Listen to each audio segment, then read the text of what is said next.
আমার বুকটা ভরে যায়। জাতির জনক মহাত্মা গান্ধী বলেছেন, মাই লাইফ পোয়েম। বইটা কিনে পড়ো, মাই লাইফ পোয়েম।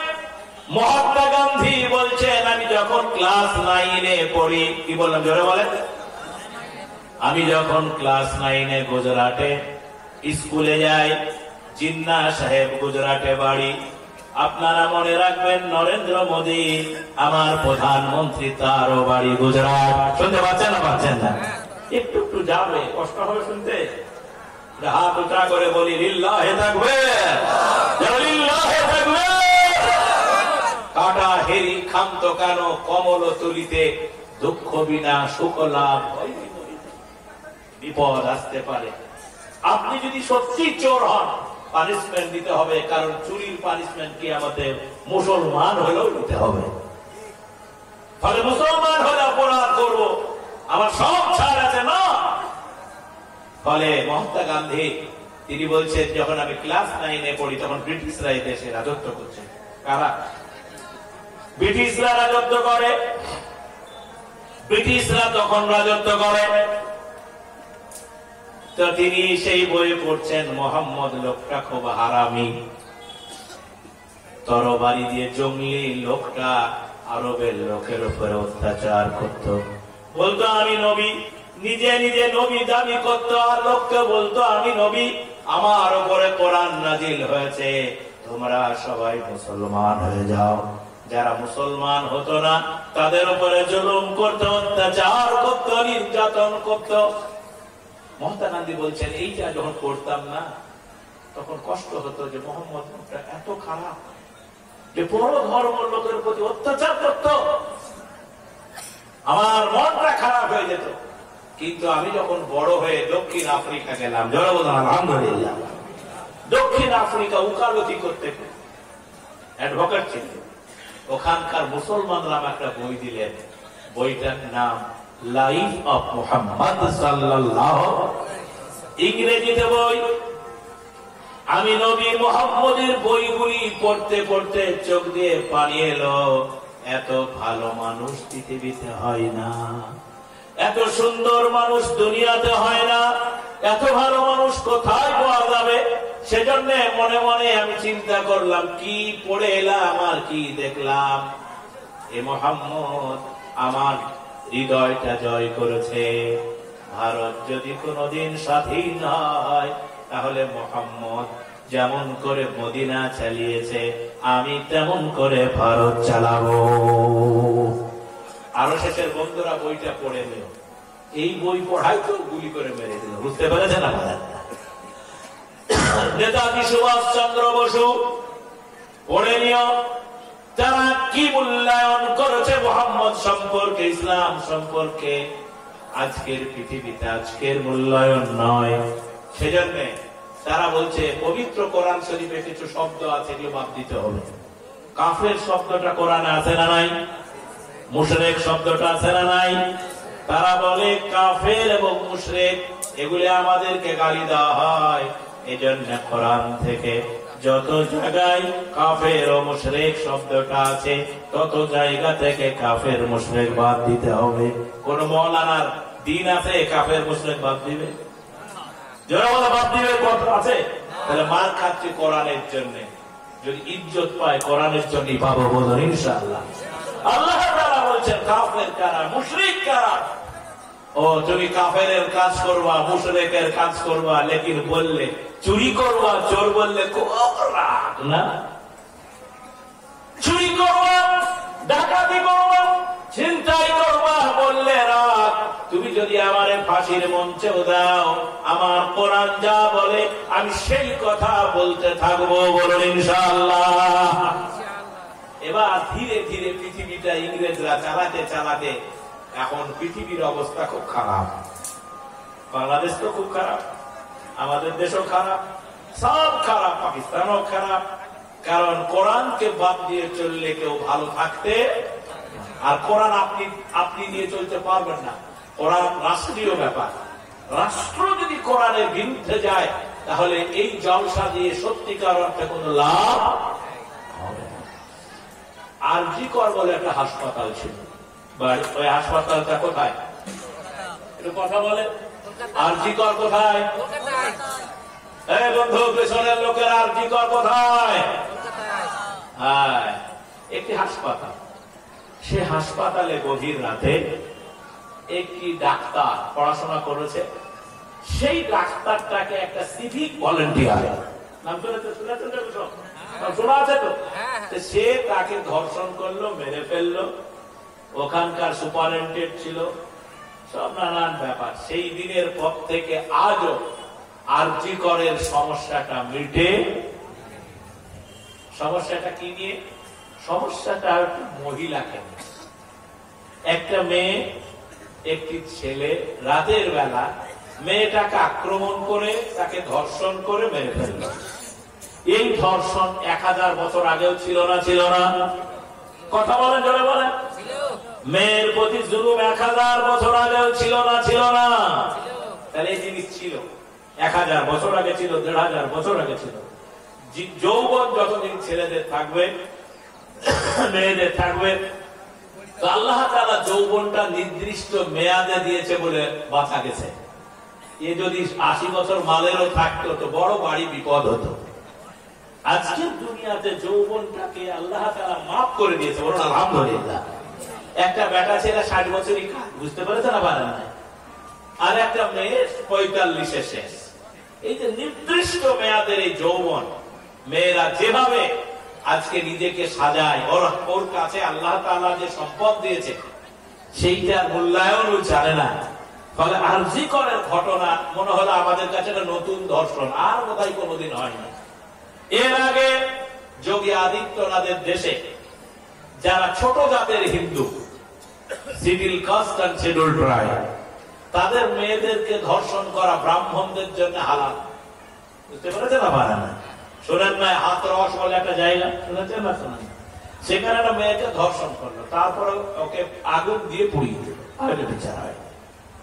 পৃথিবীতে জিনিস চলছে। মণিপুরে আর্মিরা রেপ করছে, মেয়েরা রাস্তায় দাঁড়িয়ে আছে।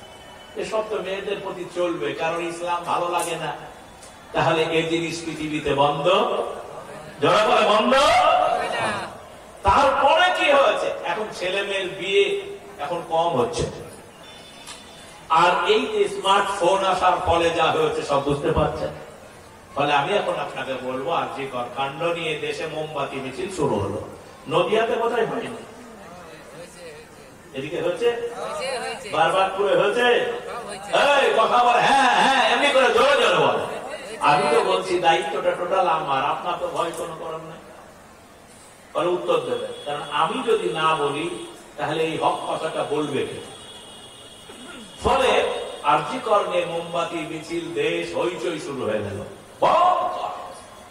আজই বিচার চাই। রাজ্যের মুখ্যমন্ত্রী তিনি নিজে আর তার প্রশাসন দিয়ে লোক হবে না বললো, তখন সিবিআই কে দায়িত্ব দিলেন। সিবিআই আজ পর্যন্ত দায়িত্ব ফুলফিল পালন করতে পারে। তারপরও মোমবাতি মিছিল চলছে। এখন আমার বক্তব্য হচ্ছে এই নিয়ে আমাদের রাজ্যে, ভালো করে শুনবেন কিন্তু, তারপরে যদি হ্যাঁ হু করেন না তো উৎসুক আছে, একদম সরাসরি বললাম। এবার এই অবস্থা যখন হয়ে গেল, তখন আমাদের রাজ্যের মাননীয় মুখ্যমন্ত্রী প্রেস মিট করলেন। তিনি বললেন অবিলম্বে এই ধর্ষক যারাই করবে তাদের মৃত্যুদণ্ড দিতে হবে। একদম নয়া আইন, ভারতে মৃত্যুদণ্ড আইন নাই, ভালো করে বুঝেন। আমাদের রাজ্যের যিনি যুব নেতা অভিষেক বন্দ্যোপাধ্যায়, তিনি বললেন শুধু মৃত্যুদণ্ড না, একবার ডাইরেক্ট গুলি করতে হবে। শুনেছেন না? শোনেন না? একে অপরের দোষারোপ চলতে লাগলো। শেষ বেলায় আমার মনটা ভালো হলো, আল্লাহ মওলা, ইসলাম কি পৃথিবীতে আসছে? ইনশাআল্লাহ। এই ভারতে ধর্ষকের মৃত্যুদণ্ড ছিল। রাজ্যের মুখ্যমন্ত্রী বিধানসভাতে সবে মেলেদের বললেন যে এটা বিল পেশ হবে, বিলটার নাম অপরাজিতা বিল। এই বিলে যারা ধর্ষক প্রমাণ হবে তাদের মৃত্যুদণ্ড হবে, শিশুদের প্রতিও করলে মৃত্যুদণ্ড হবে। এবার আপনাদের আমি জিজ্ঞেস করি, ধর্ষকের মৃত্যুদণ্ড। এইটা আমরা আজকে শুনলাম বিল পাশ হলো, কিন্তু আজ থেকে 1450 বছর আগে নিয়ে চলে যাব ইসলাম ধর্মের কোরআনে।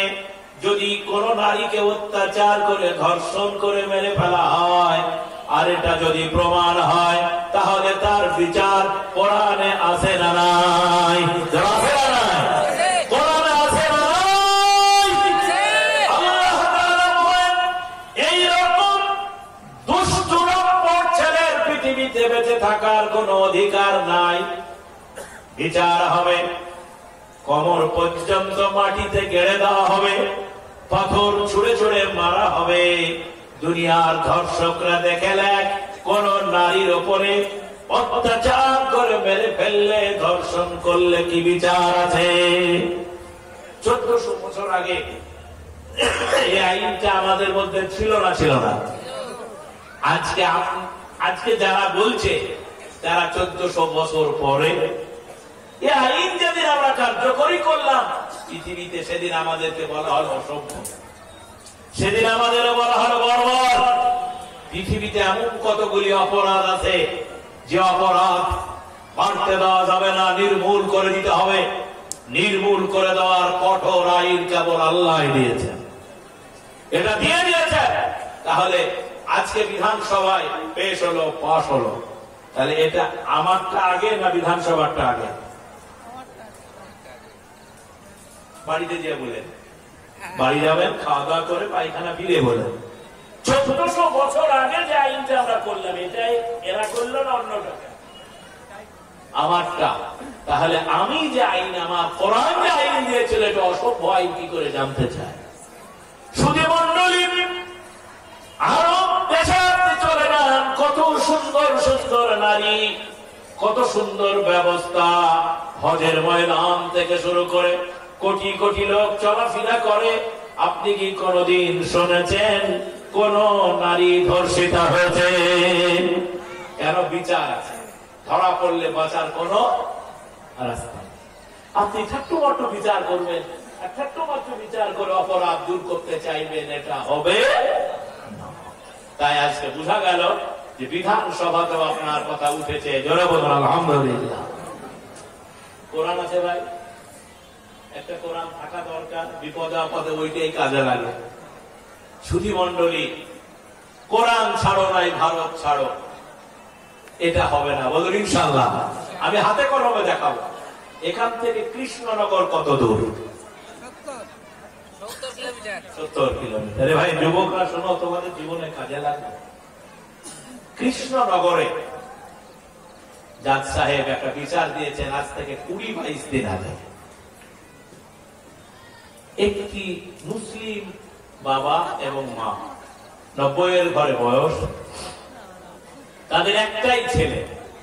ছেলে কলকাতায় থাকে, বিয়ে করেছে নতুন বউ নিয়ে। বউ বৃদ্ধ, বাবা মাকে দেখবে না, তাই চলে গেছে, কুড়ে ঘরে থাকে। সে কৃষ্ণনগর জজ কোর্টে একটা আবেদন করেছে। ভালো করে শুনবেন, কিন্তু মজা দিয়ে শুনবেন। দিন আসছে, বলুন ইনশাআল্লাহ। ইসলাম জিন্দা হোতা হ্যায় হর কারবালা কে বাদ। রক্ত ঝরলেই জানবেন ইসলামের বিজয় আছে। বাবা বিচার চেয়েছে ছেলের বিরুদ্ধে, যে আমার ছেলে আমার দেখেন। ছেলের নোটিশ করেছে জাজ সাহেব। জাজ সাহেব ডেকে ওই বুদ্ধ লোকটারে বলছে, তোমার ছেলের বিরুদ্ধে অভিযোগ কি? যে কোনো বাবা কাঁদবে। আদালত হয়ে গেছে, দুনিয়ার সমস্ত মিডিয়াতে, সমস্ত দুনিয়ার মিডিয়াতে দেখিয়েছে। জোরে বলুন আলহামদুলিল্লাহ। ঘাবড়াবেন না। আমি আপনাকে আজ বলে গেলাম, বরবাদপুরের মাটিতে আগামী 2000, এখন তো 23-24 চলছে, আর বেশি দিন দূরে নয়, 2-5 বছরের মধ্যে ইসলাম ছাড়া পৃথিবীতে পথ নাই। এই আওয়াজ মানুষ তুলবে। জোরে বলেন ইনশাআল্লাহ। কারণ ইসলাম মুসলমানদের সম্পদ নয়, মানবতার সম্পদ, দুনিয়ার সম্পদ। বিচারককে বলছে, বাবা 94 বছর বয়স, আমি হাঁটতে পারি না, আমি চলতে পারি না, আমি কিছু করতে পারি না। আমার বউটার বয়স এখন 85, সেও রান্না করতে পারে না। লোকেরা খাবার দিয়ে যায় তাই খায়। আমার ছেলে সরকারি চাকরি করে, আমার বৌমাও চাকরি করে, তারা ফেলে পালিয়ে গেছে। আমি এই ছেলের দিকে তাকিয়ে মনে পড়ে আমি মাঠে লাঙল বেয়েছি, আমার ছেলেকে আমি লাঙল বেয়ে টাকা দিয়ে স্কুলে পড়িয়েছি। এই ছেলের জন্য আমি এমন কোন কষ্ট নাই যা করি।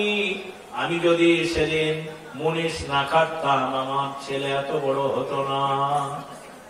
আমারে ছেড়ে পালিয়ে গেছে বিচারক, আমারে খেতে দেবে কে? এ ছেলের যখন জ্বর হতো আমি পাহারা দিতাম। ছেলে স্কুল যেত, আমি সাইকেলে চালিয়ে রেখে আসতাম। সেই ছেলে আজ বড় হয়ে চাকরি পেয়ে চলে গেল, আমারে দেখে না। বিচারক আমার মেয়ে নাই, আর কেউ নাই, ও যেন ভালো থাকে, সেজন্য আমি দ্বিতীয় কোনো ছেলে নিইনি। শুনতে পাচ্ছেন? ও যেন ভালো থাকে, ওর যেন কোনো সমস্যা না হয়, সেজন্য আমি আর কোনো দ্বিতীয় ছেলে নিই নাই। কিন্তু সেই ছেলে চাকরি পেল, বিয়ে করার পরে চলে গেল বিচারক। এখন আমার কি হবে? বিচারক ওকে বলে, তোমার নাম কি? নাম বলে, তুমি না মুসলমান? বলে, আমি মুসলমান। তুমি কি তোমার আব্বার চোখের পানি দেখো? তুমি কি তোমার বাবার মায়ের পানি দেখো? যারা তোমার এমন করে মানুষ করলো, দেখলে কি? ছেলেটা মাথা নিচু করলো। অমনি বিচারক আদালতের যিনি পেশকার, তাকে বললেন, পেশকার বাবু, আমার ওযু আছে, আপনি আমার লাইব্রেরি থেকে পবিত্র কোরআন শরীফ আনেন। কোন আদালতের কথা বললেন? এই খবর মিডিয়া কভার করেছে, সমস্ত মিডিয়ায় দেখা যায়, মিডিয়া কভার করেছে। পেশকার বিচারকের সামনে এটা দিলেন, এটার নাম কি? যারা এটার নাম কি? কোরআন তেমনি করে বিচারক হাতে নিলেন, বললেন, তুমি কি এটা চিনো? বলে, হ্যাঁ স্যার আমি চিনি, এটা আমাদের ধর্মগ্রন্থ। বললেন, তোমার আল্লাহ তোমার বাবা মার সাথে কেমন ব্যবহার করা লাগবে পৃথিবীর কোন আইনে ওটা লেখা নাই। তুমি জানো তোমার মা তোমার আব্বাকে ভুল না বুঝো, তুমি কত কষ্ট করে তোমার আব্বা তোমার মা তোমারে মানুষ করেছে, তুমি যেন না বুঝতে পারো, সেজন্য আল্লাহ পাক পবিত্র কোরআন শরীফে একটা নয়, আমি এখন 3টা কোরআনের আয়াত তোমারে শোনাবো। গোটা আদালত চত্বর, এই কৃষ্ণনগরের আদালত চত্বর যেন কেমন মুহূর্তে হয়ে গেল। তিনি বললেন, তোমার আল্লাহ বলেছেন, আরবিটা উনি বলেন নাই, উনি বললেন, আ'বুদুল্লাহ ওয়ালা তুশরিকু বিহি শাইআন ওয়া বিল ওয়ালিদাইনি ইহসানা। ওয়া'বুদুল্লাহ ওয়ালা তুশরিকু বিহি শাইআন ওয়া বিল ওয়ালিদাইনি ইহসানা। ওরে যুবক, তোমার আল্লাহ 3টা কথা বলেছে, জোরে বলুন লিল্লাহি তাকবীর। আদালতে কোরআন উঠে গেছে, জোরে বলুন আলহামদুলিল্লাহ। এখন একবার মোদির ঘরে কোরআন নিয়ে যাব, একবার জোরে তাকবীর হবে, আল্লাহু আকবার হবে। আল্লাহ তাআলা মুসাকে কার বাড়ি পাঠিয়েছিলেন? মুসলমান, আল্লাহ তাআলা প্রত্যেকটি পয়গম্বরকে যুগের নেতার বাড়ি পাঠিয়েছিল। নেতা ঠিক হলে সব ঠিক। পাড়ার প্রধান যদি 5 ওয়াক্ত নামাজ পড়ে, তাহলে মনে রাখতে হবে মেম্বার পড়বে। হেডমাস্টার যদি 5 ওয়াক্ত নামাজ পড়ে, মাস্টার গুলি পড়বে। পাড়ার মোড়ল যদি মদ খায়, তাহলে মদখোরের বিচার করবে। ফলে দুনিয়ার সমস্যাটা মিটবে না। এ ওয়াজ নসিহত দিয়ে যদি দুনিয়ার সমস্যাটা মিটে যেত, মুসলমানদের সমস্যাটা মিটে যেত, তাহলে আল্লাহ নবী এমনি করে ওয়াজ করে বেড়াতো। শুধু মন্ডলী আদালত চত্বরে তিনি বললেন, আবুদুল্লাহ ওয়ালা তুশরিকু বিহি শাইআন ওয়া বিল ওয়ালিদাইনি ইহসানা। বিচারক বলছে, ওরে যুবক, তুমি ভুলে গেছো, তোমার আল্লাহ ভুলে নাই। তুমি যেন বাপ মার প্রতি ভালো ব্যবহার করো। এজন্য আল্লাহ বললেন, ও সন্তানেরা শোনো, তোমরা পিতা মাতার সাথে ইহসান করো। মা বাবার সাথে উচ্চ স্বরে কথা বলো না। ঠিক বলছে না? ঠিক বলছে। গলা উঁচিয়ে কথা বলো না। 1400 বছর আগে এই শিক্ষা মুসলমানদের দেওয়া হলো। সেই মুসলমানের বরবাদপুরে 90 বছরের আব্বা খেতে পাই না। ভুল বললাম না? ঠিক বললাম? বাবার সাথে ভালো ব্যবহার নাই, মায়ের সাথে ভালো ব্যবহার নাই। বিচারক বললেন, তোমার আব্বা যা করেছে ইহসান মানে কি? হাল জাযাউল ইহসানু ইল্লাল ইহসান। ইহসান কাকে বলে? যা করেছে তার থেকে অধিক করার নাম ইহসান। তোমার আব্বা কি করেছে মনে করো, সেজন্য আমি বিচার করব না। তোমার আল্লাহর কথা তোমারে শোনালাম। তুমি যদি মুসলমান হও, তাহলে তোমার আল্লাহর বিধান মতো চলো। ছেলেটা চোখ দিয়ে কোরআন এমন একটা শিক্ষা, যদি হৃদয় দিয়ে তো কোরআনকে বোঝার চেষ্টা করে, তাহলে ফয়সালা হয়ে যাবে। তাহলে বোঝা গেল কোরআন আদালতে যে কোরআন কন্ডেম করেছে ব্রিটিশরা, বেঈমান ইংরেজরা কোরআন সম্পর্কে ডুপ্লিকেট কোরআন করেছে, কোরআনকে সন্ত্রাসের গ্রন্থ বানিয়েছে। আল্লাহ তাআলা একদিন আমেরিকার ওই অশুভ শক্তিকে আল্লাহ খতম করবে। বলুন ইনশাআল্লাহ। দাঁড়াতে হবে। ছেলেটা এমনি করে দাঁড়ালো, কি যেন ভাবছে। আব্বু 94 বছর বয়স হলে বুঝবেন বাপ মার কষ্ট কত। ছেলেটা কাছে গিয়ে বলল, আব্বা, মাওলানারা কোরআন বলেছে বুঝতে পারিনি, বিচারক আজ কোরআন বলল বুঝে গেলাম। বাবু, আমি তোমার জীবনের সব দায়িত্ব নিয়ে নিলাম। বৌমা কিছু দূরে দেখবেন যেই বাড়ির